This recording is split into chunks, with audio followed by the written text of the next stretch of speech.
Happy, happy, happy, happy, happy, happy. All right. Hey, everybody. I am Norwood Young, and this is Debbie Cray. and welcome to our first episode of Spiritual Sessions Sunday. Hey, people. I see people saying hi. Hey. So, Kat, before we start, Kat is our producer. I wanted to pop in and say hi because you will hear us periodically going, Kat, Kat, Kat, Kat, say hi. Say hi, Kat. Our producer, Kat, is saying hi. Hi. Hi. Hi. Bye. Let us go back. And so Henry Louise Carter's here. Hi, Henry Louise Carter. And somebody else is here already. Tell us, show us who that is, Kat. Hi, Julie. All right. So my name is Norwood Young, but I'm going to, hi, Jadonna. What I'm going to do is stop reading the comments. Kat, stop putting them up because I can't talk. So here we go. I am Norwood Young, and I am a spiritualitist. Is that a word? Oh, did I make up a sure word? Is now. I made up a word. I'm a spiritual. Wait, say it again. Spiritualitist. I get it. Anyway, so I want Debbie to briefly introduce herself to you, and then I will come back and give my feedback based on that about who I am. Oh, okay. Because I know who I am, but in this spirit world, I gotta see. This is why this is called. The tagline is spirituality for dummies. Because I'm the dummy in this world of spirituality. She's the professional. So go ahead.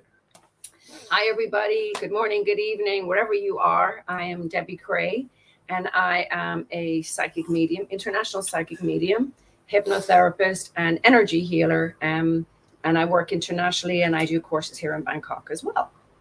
Okay. Yeah. All right. Yeah. So I am Norwood Young.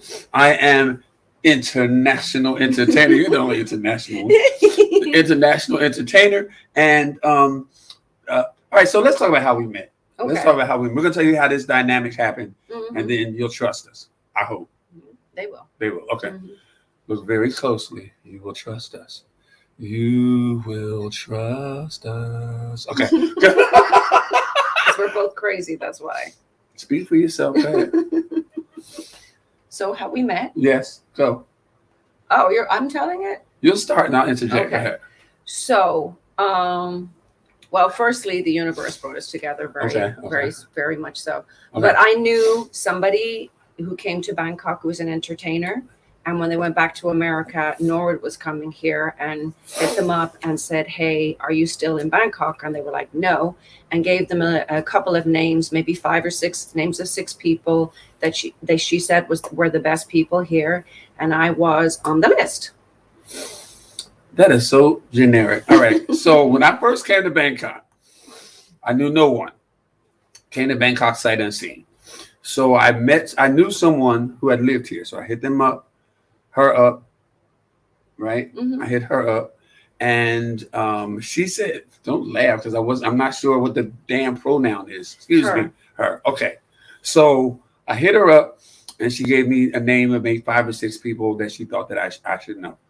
Okay, out of the 5 or 6 people, maybe 3 of those people stuck or in my life today. The other 2 or 3 were not so much.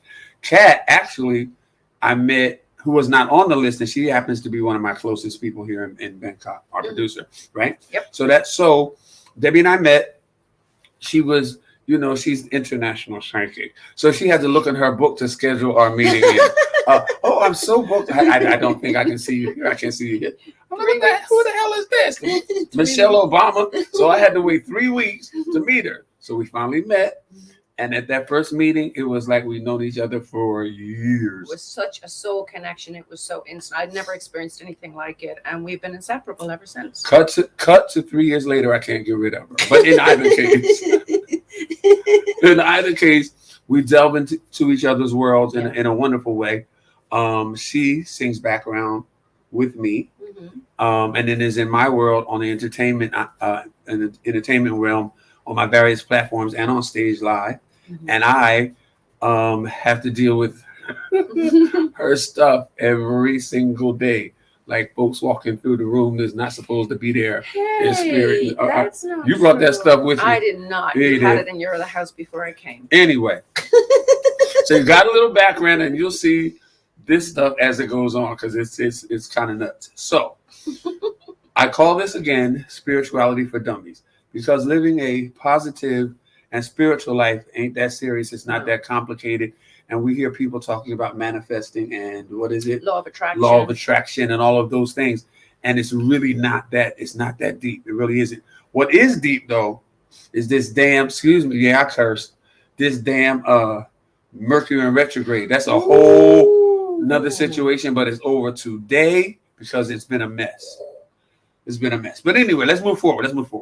So on our show, we have 11 commandments. We have 11. Why are you laughing? We have 11. Listen. Shh. Just say the 11 commandments. Who are you telling this thing? No, you just tell them. Oh, my God. All right. The 11 commandments. Here are our 11 commandments. Spiritual sessions. Our spiritual sessions. Yes. I'll read the first one. You read the second one, and we will do that accordingly. Okay. Thou shalt strive to treat everyone equally and do unto others as you have them do unto you. Thou shalt strive to not judge. Thou shalt mind one's own business and stay in the lane. Thou shalt believe in oneself. Thou shalt love oneself. Thou shalt learn to realize one's own power. Thou shalt respect others' beliefs. That's a big one. Go ahead. Yep. Thou shalt be of service. Thou shalt strive to be compassionate. Thou shalt strive to be positive and to beacon of light and happiness. Thou will not tolerate disrespect or disrespecting others. Mm-hmm. And those are our 11 commandments. Now, what we'll do is use each one of those commandments for the next upcoming weeks as topics, you know? Yeah. Kat, do we have some comments? I just want to read some comments as we go along before we start. Hi, Henry Louise. She says, I came over to Facebook. Hey, Keith Borden. Keith Borden is my friend. Thank you. Yep. Hey, Queen Boss Lady. Hey. Hey. So what I want to do, hey, Jadana. Hey, Jadana. Is pay some bills real quick, and then we'll come back with our topic of the day.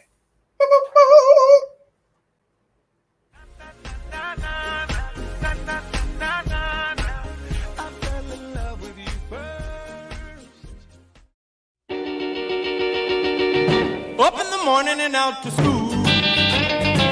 The teacher is teaching the golden rule. American history and practical math. You study them hard and hoping to pass. Working your fingers right down to the bone. And the guy behind you won't leave you alone. Ring, ring.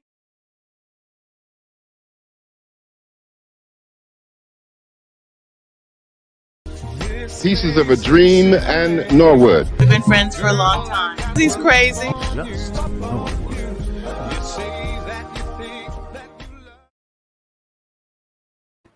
Yep, we're back. So be sure to watch Night School. Is a fun show that we have every day. It's nuts. It's 5 people in an adult classroom who have different opinions, who are equally as crazy. So we have a lot of fun. We really do. And this week on my show, Just Norwood, I will be interviewing and having as a guest the amazing celebrity designer Angela Dean, who actually discovered and created Madonna's first bullet brow. Remember that bullet brow? I do. And so she created that, and in a sense is, works with Hollywood's A-list. But on Just Norwood, I bring on a lot of people, just people who are not celebrated specifically, because everybody has a story. But a lot of my friends who happen to be celebrities and their journey and our personal journeys. Because if you rock with me, we got stories. We've done some stuff. We've done some stuff. So on the next Just Norwood, I have the amazing Angela Dean on. So I hope you guys will tune in. All right. So now, our topic of the day is what?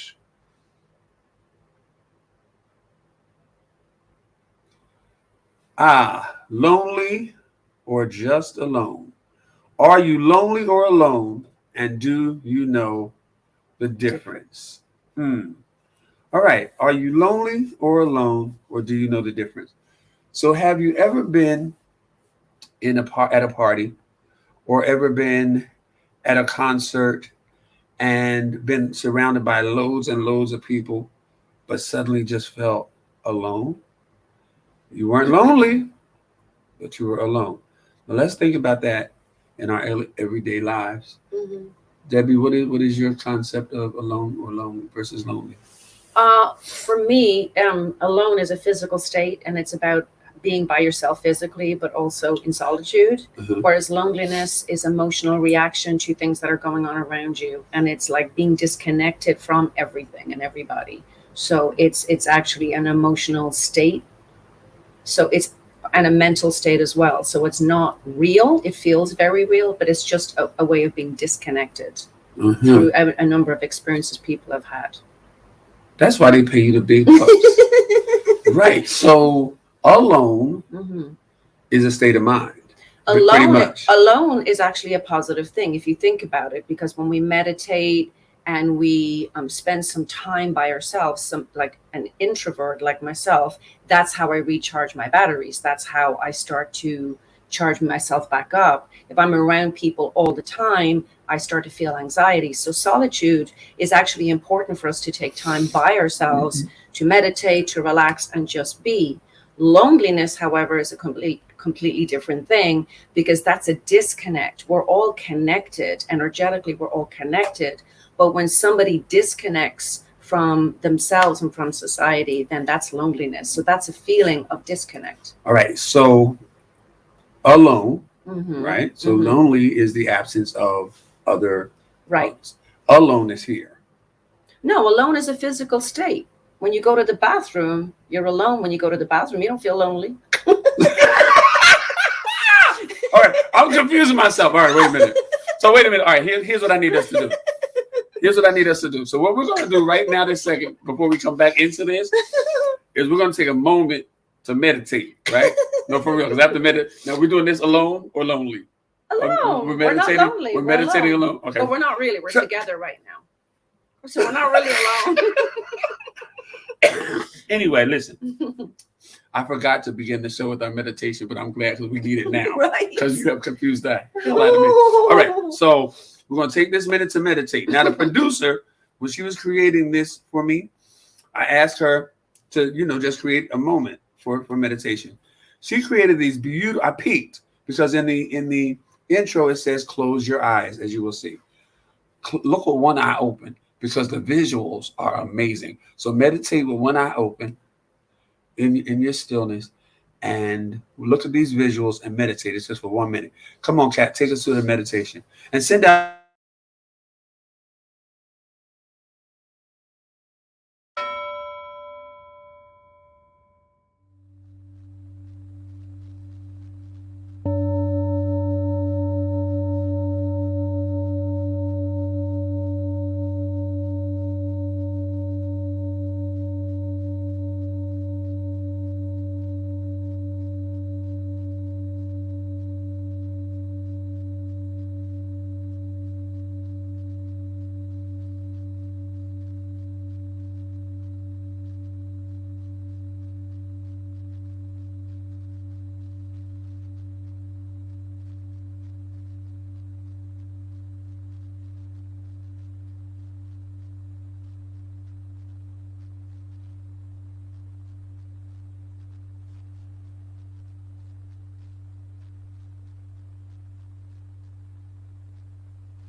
Okay, that was good. That was very nice. That was very, very nice. Okay, so now going back to the topic of Why are you laughing? I'm trying to be really serious here for the people. Okay. All right.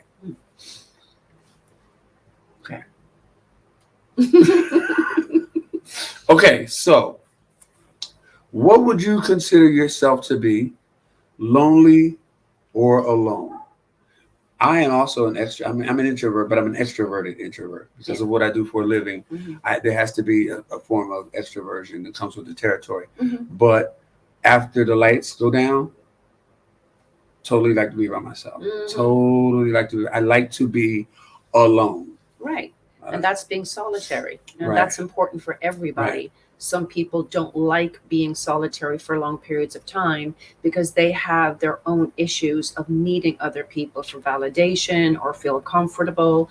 Or, there's extroverted people that buzz when they're with other people, but there are people that crave the constant need for others. And when they don't have that, they're lonely. And there are loads of extroverted people who are lonely. Yes. Exactly. You- So another way of looking at it is, I was actually only talking about this yesterday teaching my course. We have the hermit card. Everybody knows what a hermit is. No, they don't. Yeah, they do. A Explain hermit is a it. solitary person Listen, who goes into a cave. Spirituality for dummies. You just can't say stuff. What is the hermit card in the tarots? Yes. All right. So in tarot cards, there's a variation of images. One of the images is a hermit. Now explain that, please. Okay, so he's a man in a cloak, and he holds a lantern. So the symbology of that depicts actually beautifully what we're talking about, because he goes within himself. He goes into a cave. He withdraws from the outer world for some time of contemplation, for some solitude, to tap into his intuition, to come to resolutions and find solutions for certain issues and problems. This is why we meditate. Okay. However, and the lantern represents dark light will always shine through dark times. Okay. So also this card can mean if someone is incredibly fearful, they will make decisions based on fears of being alone. So they don't make good choices for themselves. So the part that you meditate, the part of solitude, is very positive because you go within yourself and you're able to access that intuition, that resource within yourself to find solutions to issues you have. But if you're fearful and you're sad and you're unhappy in your own life, you will have a perspective that is lonely, even if you're not. So it's not real. Loneliness is not real. We're all connected. We're all interconnected. But when people disconnect from others and disconnect from themselves, that's where loneliness comes in. And when you look at how they're living their lives and what their thought processes are, you will see why they're lonely. They're not thinking positively. They're not looking at life from ergo, when people are addicted to drugs or depression or things like that, they isolate. Exactly. They isolate. A lot of them don't realize that they're pushing people away from their negative mindset and from their fearful behavior. And they can be very self-destructive and end up pushing people away and then saying, why am I always so lonely? Why am I not in a relationship? And it basically breaks down to, well, let's heal that aspect of this and heal that. Because let's be very clear. Some aspects of our lives would not be fulfilled if we were alone. Because if we're not lonely, we can, I'm talking about sex here. If we're not lonely here, we can fantastically. Isn't that good? No, fantasize. Really? I didn't make that one up. I like that one. Fantastically. We can fantastically, don't start. We can fantastically create situations in our minds. Ergo, why the masturbation becomes a situation, a good situation. So you're not lonely, but you're alone. Yeah. But you're alone. So what advice would you have to not always be alone, but have the quality of people in your life that prevents loneliness, if you get what I'm saying? Yeah, I do. That makes it worth it. Well, basically bringing yourself into the present moment helps you not to feel lonely, because fear is basically the root of loneliness, fear of different things. If you think about it, people are afraid of something when they're lonely, right? Fear of rejection, fear of not being good enough, and fear of being alone. And fear of being alone. Right, so they right. manifest that. They create it subconsciously, pushing people away or creating self-destructive scenarios where people don't want to be around them, right? So by being fully present and constantly bringing yourself back into the moment, it helps eradicate that. So what you're saying though too is that sometimes people are alone because of what they manifest and makes people not want to be with them. Absolutely. So sometimes we are part of the reason we are lonely. Absolutely. Okay, so here's the thing. We're all souls. We're all spirit. We're all connected. Right. There's mass consciousness. We're all connected in mass consciousness through energy, through our auras, through vibration. We don't think about it when we're walking around. We don't think about it when we're in our heads about our own stuff, but we're all connected. We're like fish in water. You can't have one without the other. We're all connected, but we have energy centers. And we all have the connectedness when we're with people we like and we don't like. There's an energy to that, right? But our crown chakra here is what connects us to our higher selves and to faith and to abundance and possibility and understanding of our soul path. So a lot of times what happens to people is they have blockages within their energy centers. Okay, wait, stop. Spirituality for dummies. Hold on. We're gonna get into the chakras and the other stuff because it's kind of deep. And since I've been in this world, it is interconnected. It's very deep.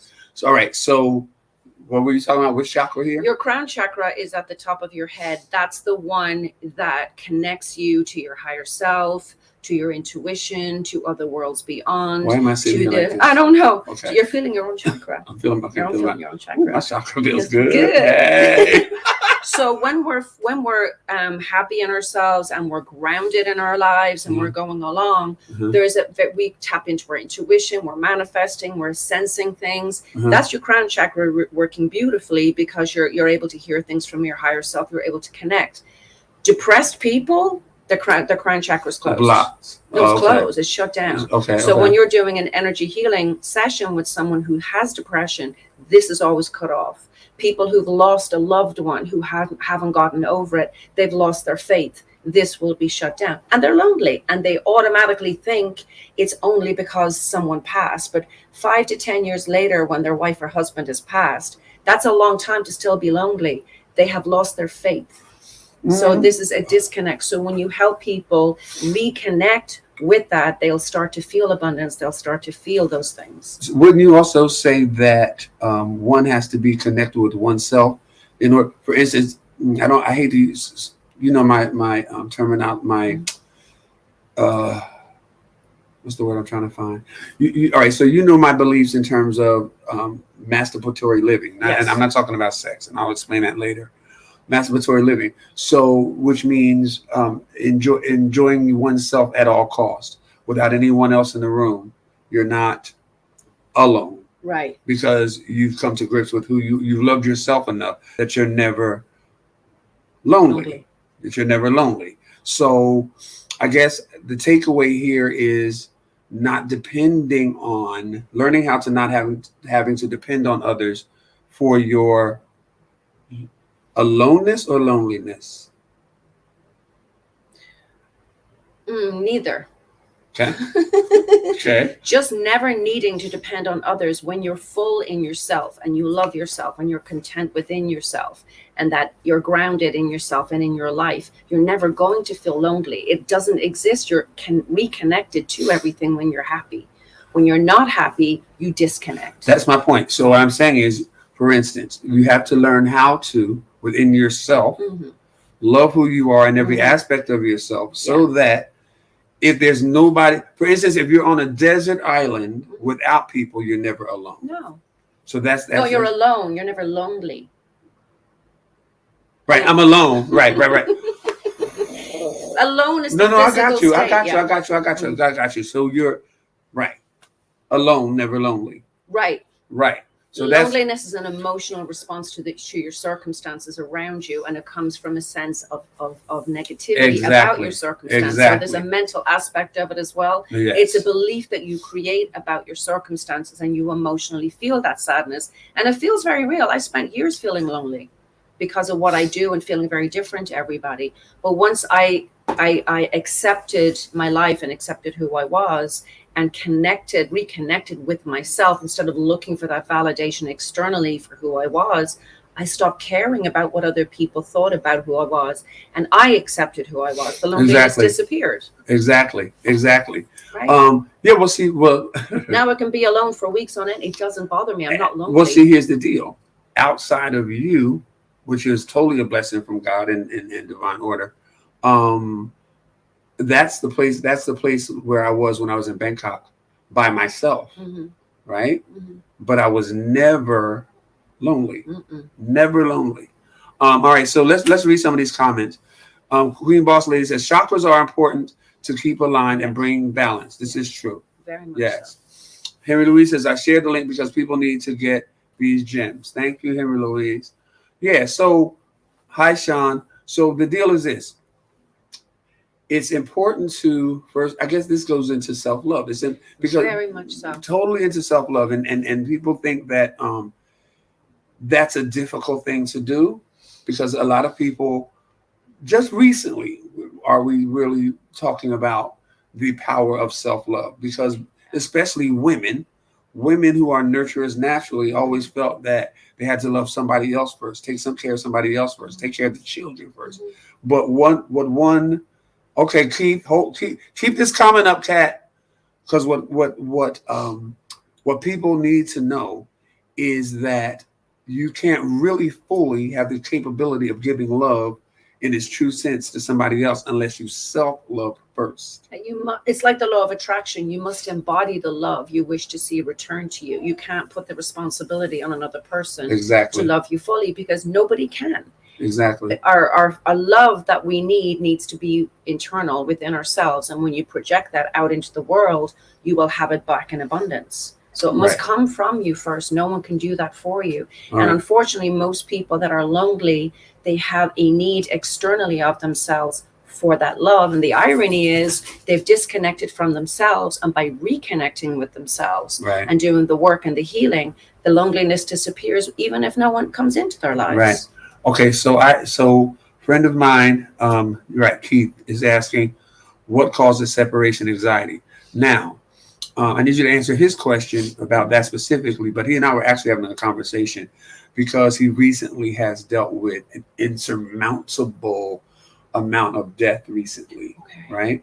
So in answering him that question, answer also, because he's trying to figure out how to navigate being happy and all these debts. And I gave him my Spirituality for Dummies thought on that yesterday, which I thought was quite good. But Stopping himself on the shoulder. Most certainly. But from a technical standpoint, from a professional standpoint, answer that for him. So what causes separation anxiety, and also how to possibly navigate, because he's a singer, an amazing singer. I want him to come to Bangkok. Hi, Keith.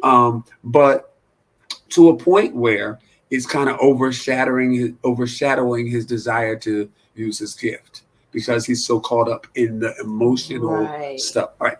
Keith Borden, here you go. Free situation right now.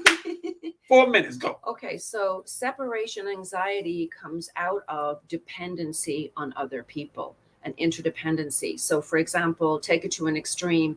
You can have people that are very empathic, always attracting narcissistic people into their lives. And there's an interdependency within that. It's toxic, but it's very addictive for both people to be in that. Both people end up being very hurt and damaged in some kind of way, and how they manage it is different, but they come together in that interdependency. So when we have a separation anxiety, it means that too much of our sense of happiness and sense of our lives going well is about other people.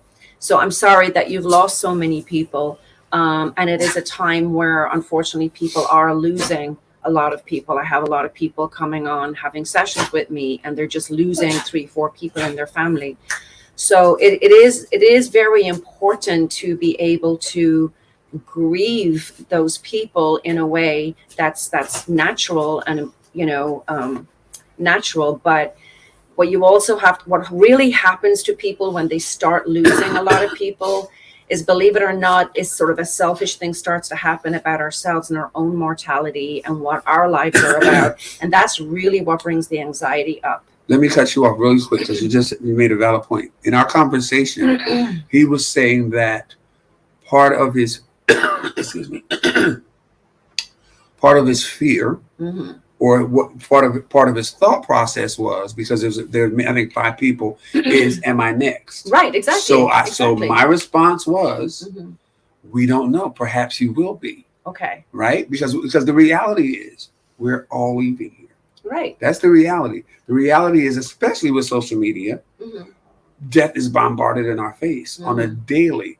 So it's about learning how to process when that comes. And for me, when I hear it and there's that 5 seconds of, oh my God, what happened, I immediately go into non-selfish mode and start remembering the times we laughed. Right. Start remembering all the times that we shared that were wonderful. Right. So at the end of that moment, that would be in crying and grief and this, that, and the other, it's totally the complete opposite. Right. You know? Well, I do a lot of grief counseling because I'm a medium, so I connect with the loved ones who have passed. And the one thing that they always kind of say when they cross over is, please celebrate me. Why are you spending years and years grieving me? What about this celebration of who I was and the times we had together?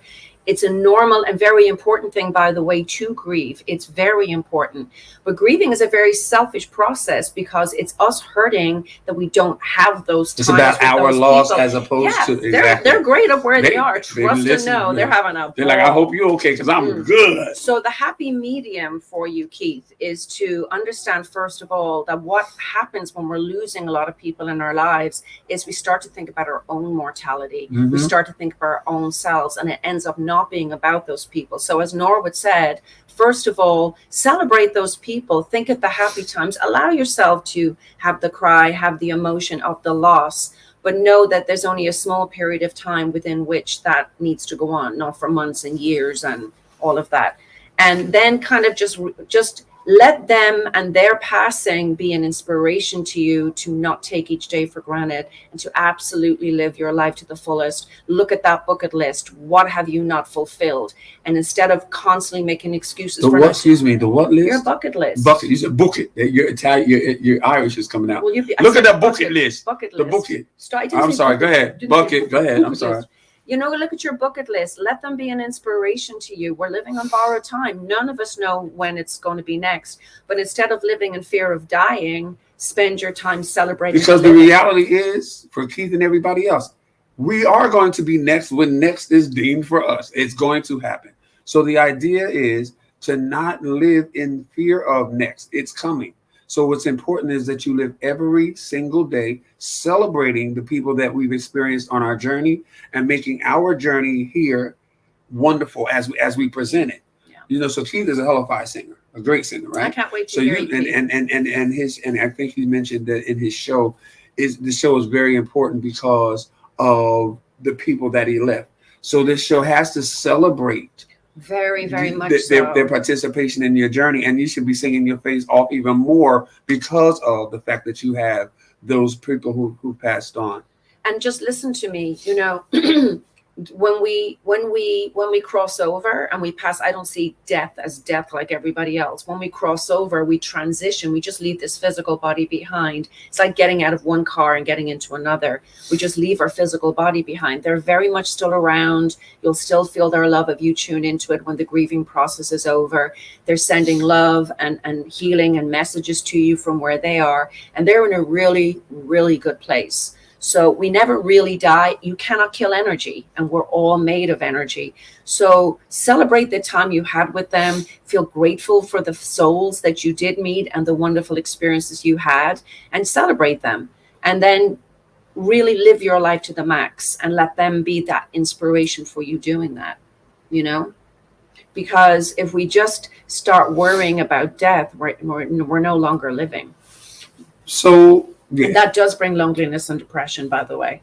That absolutely creates does. Isolation. And the minute people get messages from people on the other side of how well they're doing and give messages, it brings closure. They stop grieving. They move on with it. It's so crazy how many times I see people's lives move on after 20 years of being stuck just from one message from someone. remember a guy's father come across going, I'm dead 25 years. You've done nothing with your life. That's not the way I brought you up. And he was trying to slap him from where he was. So this is what the person on the other side. Yeah. And I was laughing going, oh God, your dad's quite fierce. I can't believe you were missing him for 25 years. Because he was like, you silly boy. This is not what I taught you to do. I taught you to do this. You've disappointed me because you grieved for 25 years. You're not moved forward. That's not what I wanted for you.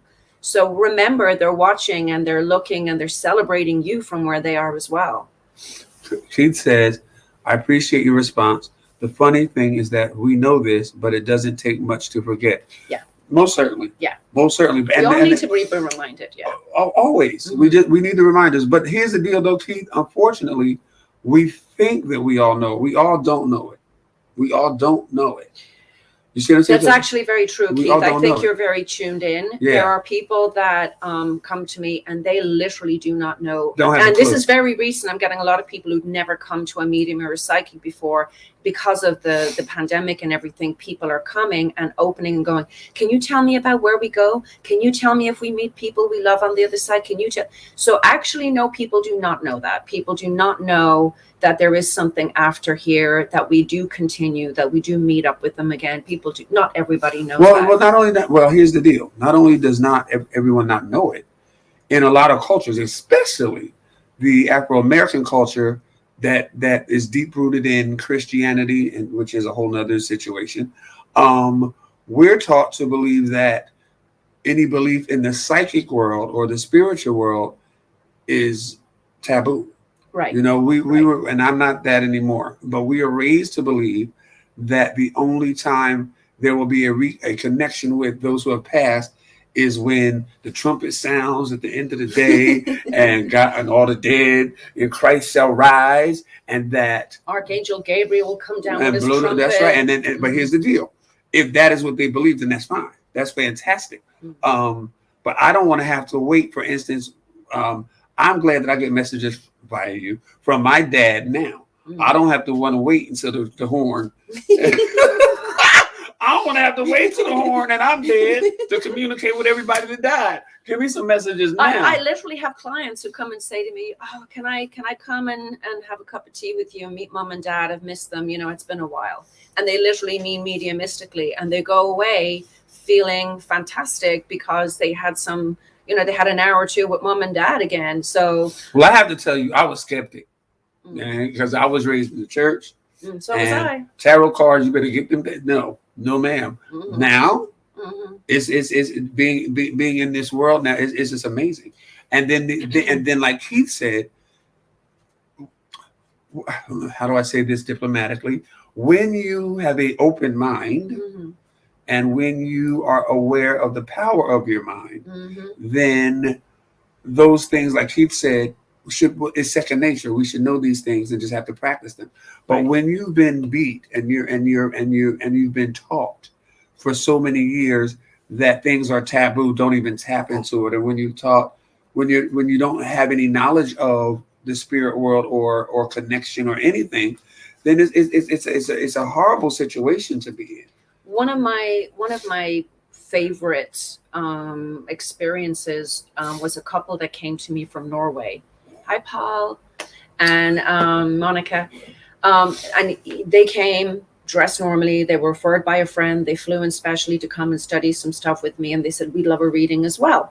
And this man started acting very strangely. He kept looking at the ground going, and he said to his girlfriend, don't tell her anything that's correct. Don't let her know if she's on the ball. I don't need you to say anything. I need this to be real. You don't understand. This is a matter of life and death to me. And I'm like, listen, you need to stop with the nonsense because I can't read you when you're behaving that way. He said, no, I'll explain later. So I did the reading for him and he started crying. He just became very emotional. And he said, and his girlfriend had a reading and her mom crossed and he had known her mom. And he literally said, I will never be the same again. He said, I'm a priest. And I went, huh? Because he was dressed normally. And he said, I was told my whole life that this center here, your third eye, was the portal to the devil. And he said, I have had these intuitive feelings since I was a kid. And I knew, just somehow knew in my being that I needed to tap into that. And if I need to leave the priesthood or do whatever, I'll do that because I can no longer ignore that part. So he went off on a journey, wrote some books, which I saw him doing, and published them, philosophical books on the topic, and then went back into the priesthood. But he does yoga and all these other things, incorporates it into the community that he's in. Mm-hmm. And it's just beautiful watching him mix the healing world and the yoga in the church. And how he's bringing we'll do that we'll do that in one of our topics of our commandments, because when you all not necessarily religions, because that's a whole doctrine thing, but all beliefs are really tied in. Very much They're all tied in. All right, so here's the deal. So. What I need you to explain, because Robin Key is someone who obviously is in the spiritual world, because she's speaking of the third eye. and her question is, have either you or Debbie opened your third eye? What? Let's our eyes look at each other. Yes. My third eye is open, yes. So is his. And everybody that studies with me, that's the first thing I do is clear their third eye. All right, so not everybody's third eye is closed. All right, spirituality for dummies. Mm-hmm. So my third eye would open. This sounds really weird. But I became aware of the power of my third eye, or where I was getting a lot of the perceptions and things from, is from a horrible headache in China, maybe like 10 years ago. And I was reading up about it, and I said, the third eye, mm-hmm. And then when this one came into play, and she just, it all makes sense. Explain to us before you answer. So Robin, yes, our third eye is open all day long. I need you to explain what the third eye is. The third eye is your chakra here, and it's also called the ajna. And with the crown chakra and your third eye, they're really your psychic centers and way of connecting. This is your psychic sense, where you pick things up. So everybody has a third eye, but some people, it can be mucky, or some people can have shut it down. People who have their third eye shut down can have a lot of neurological problems, epilepsy, all kinds of stuff, believe it or not, from that not being open. So it's very important that our third eye is open at all times, because that's where you receive that intuition. That's where you start sensing everything around you and getting feelings about things. So as somebody else said earlier, it's very important to have our chakras aligned and balanced. So it's actually very easy to open your own third eye. You can just do it through a breathing technique. So all right. That's not going to happen on spiritual sessions. Okay. So here's what has to happen. All right, see, good. Thank you, Robin. This is a perfect segue. Do you do classes, Miss Deb? How respectful, Miss Deb. Miss Deb. Oh. Do you do classes, Miss Deb? I've been trying to study on my own, because I made the mistake of listening to too many people online. Don't say a word. That's the most dangerous thing in the world, because there are so many people who are not equipped. Mm-hmm. There are so many people who are just shysters, who want your money and will tell you anything. This lovely lady right here, Miss Debbie Cray, happens to be she's the number one in Thailand, for sure. 10 in the world. So to answer your question, Debbie, yes, you do classes, amazing classes. Of course, she has to make her money and she has to help the people. But when she does that, it takes away from bestie time, and I don't appreciate that. But that's all right. That's another story. But anyway, wait till Bangkok opens and I get back on stage. Oh, you on stage with me? Shoot. Anyway, Debbie, tell everyone and Robin how to find you and the classes you teach. My website is debbiecray.com. Say it again. debbiecray.com. debbiecray.com. CREAGH.com. Yes, .com. And all my courses and services are there, prices, everything. And be very careful with doing things online with people, because I just literally worked with, I've done two classes back to back in intuitive awareness and developing people's psychic, working with telepathy and projection and all of that. And it's a really fun class. Everybody had a ball. But this girl, one of the girls that came to me, she's Thai. She has done many, many courses online. And I was asking her about them. And it was interesting because she still didn't channel. Still didn't feel anything. She still really wasn't picking up on anything. And when I asked her about the class, she said, well, they just get you to close your eyes and visualize. And I don't know if it's my imagination or I don't know if it's this.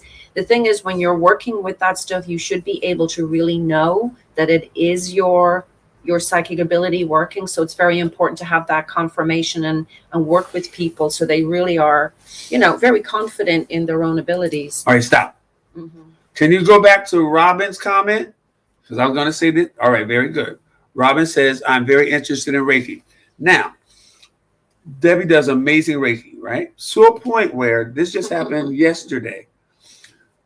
Oh, I can't disclose stuff. All right, so let me say this. All right, so one of Debbie's customers had learned Reiki from somebody that she shouldn't have and has to retake her Reiki 1 and 2, right? Mm-hmm. And it's come to Debbie for that. So Debbie's like amazing with Reiki, and we have to explain that on another show too. But yeah, DebbieCray.com. Kat, can you put that on the ticker one more time? And go to her website, which is really nice. So you have 60 countries that 60 countries that work with Debbie's people the real now. deal. Yeah. And I just wanted to say something. What? I wanted to. What did you? I get my courses for free. I get my courses for free. I get my. Right, I'm sorry. Go ahead. Oh God. I wanted to say something about. Yeah. So for many people out there say, "Oh, I've learned Reiki. I'm a Reiki master." And Reiki is like McDonald's going around in the world right now. There's a penny. If You I have had to a penny, explain Reiki. Reiki is an energy healing, very ancient art of healing that opens you up and attunes you to being able to bring light energy or universal energy through your body and channel it into another person to boost the immune system, clear the aura, clear the chakras. It really brings feelings of well-being and light, and it brings your vibration back up to what it should be. All right. So when you're healing like for instance, when my muscle went in my shoulder blade yesterday, you give me Reiki, right? Mm-hmm. All right. So watch this. Give me some Reiki. Right. Give some Reiki right now. Give some Reiki. It's not. Shh, be serious. Give me some Reiki. Now this is gonna be a 30-second Reiki treatment. Come on.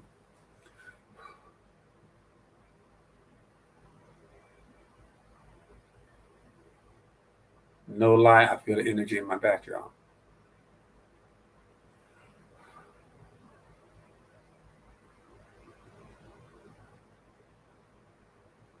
We good? Okay.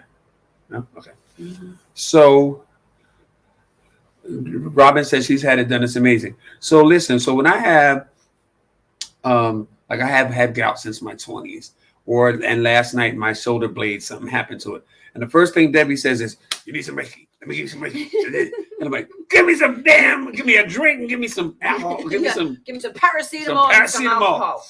No, she said, listen, just trust me. Just Sure enough. So yeah.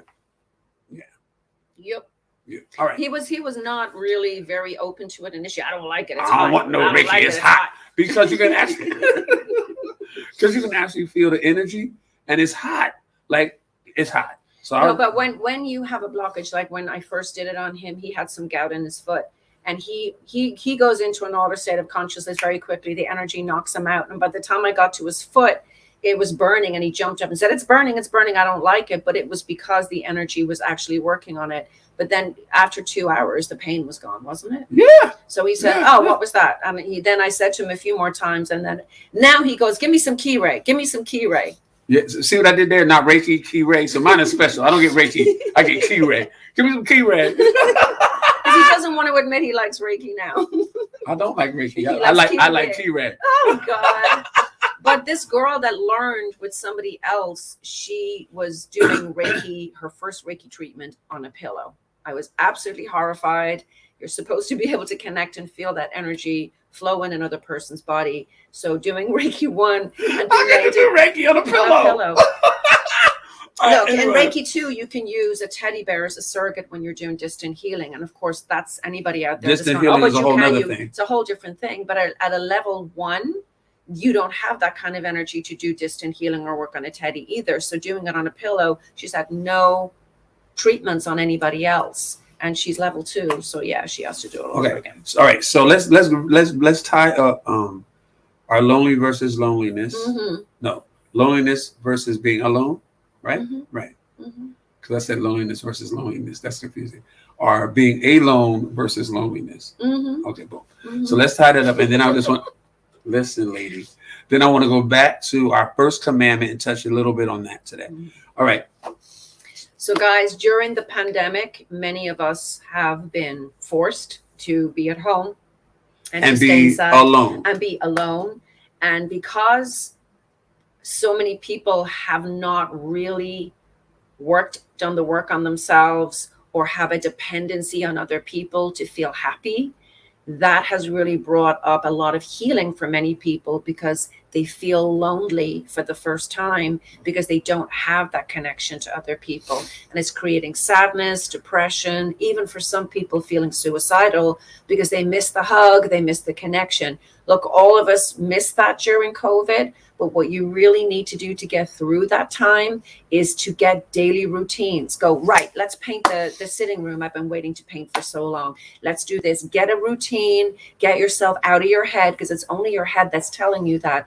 Get active. Get proactive. Start doing things that you put on the long finger for so long. Start creating a routine. No,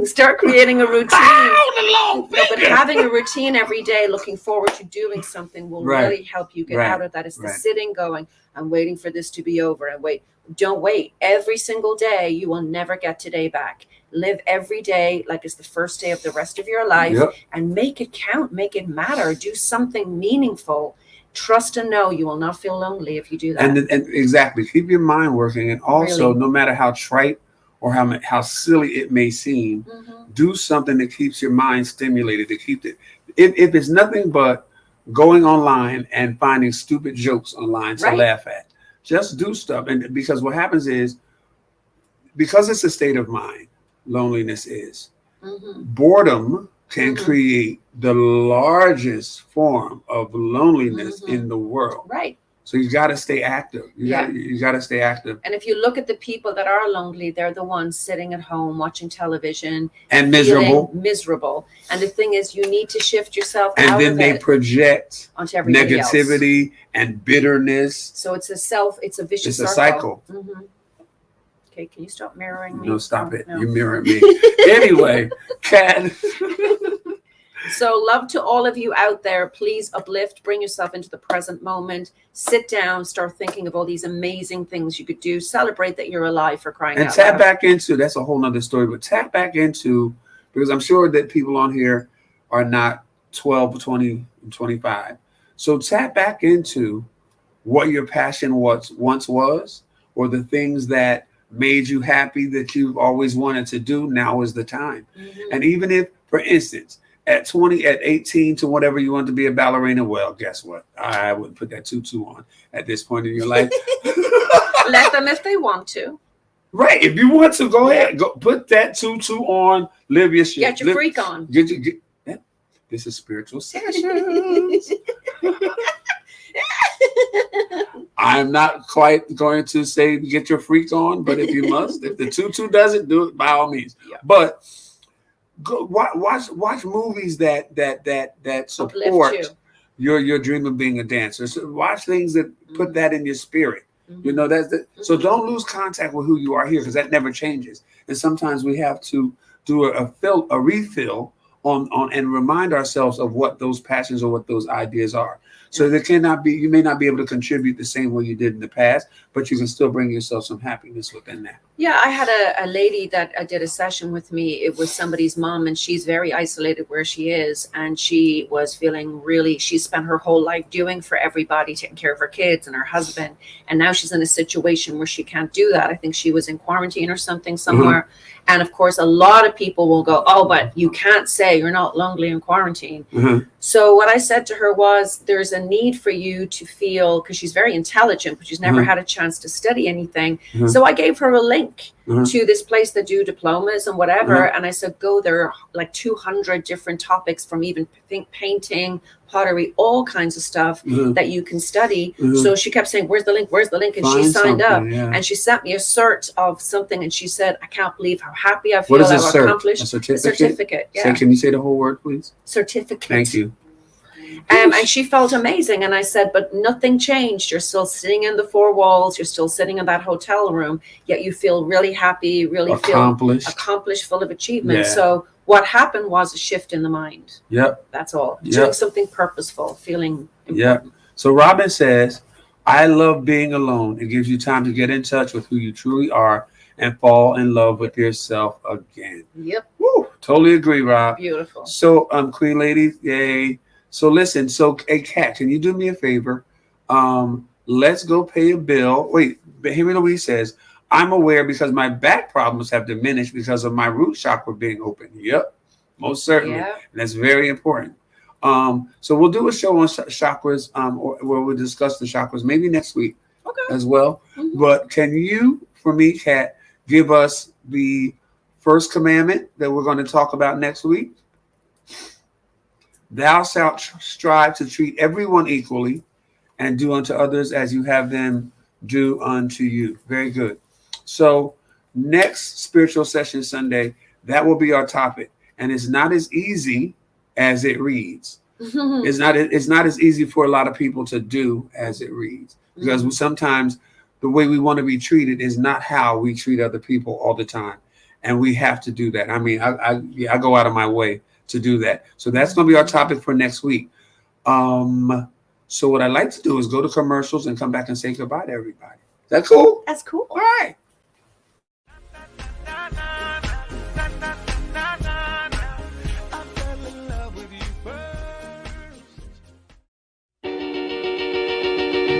Up in the morning and out to school. The teacher is teaching the golden rule. American history and practical math. You study them hard and hoping to pass. Working your fingers right down to the bone. And the guy behind you won't leave you alone. Ring, ring.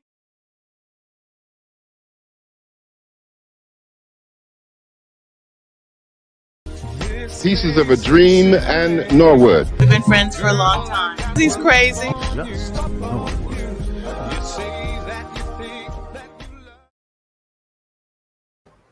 Yeah, guys. So don't forget that night school starts tomorrow. This was in the classroom as well. Yep. So hang out with us at night school, and then Just Norwood on Wednesday, which will have the amazing Angela Dean, who is the celebrity who is the designer to all the A-list celebrities in Hollywood. So that's going to be great.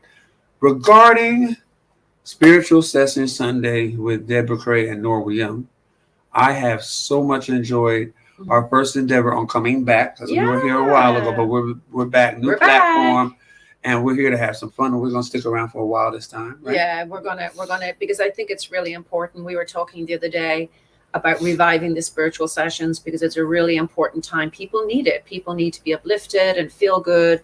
And just as somebody else said, that we kind of know this, but we don't. Mm-hmm. It's those things of reminding people and uplifting people about the fact that everything is actually okay. It's just our perception. Thank you, Linda Johnson, and thank you, Robin. So thank you all. Thank you. And I like the fact that we have the viewpoint of spirituality from the professional and from the everyday guy who tries to put it in place. So I'm closer to y'all. We feel each other, right? So this one here.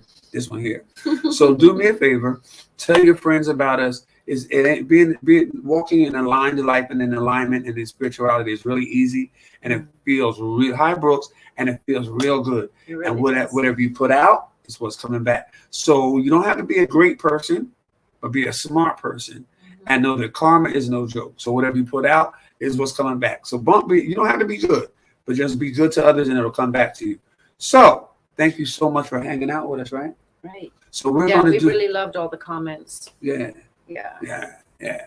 So you want to start the mantra? Your day is designed in perfection. And anything that goes against that perfection is a trap. Don't fall for it. Bye, everyone. Bye, Mama.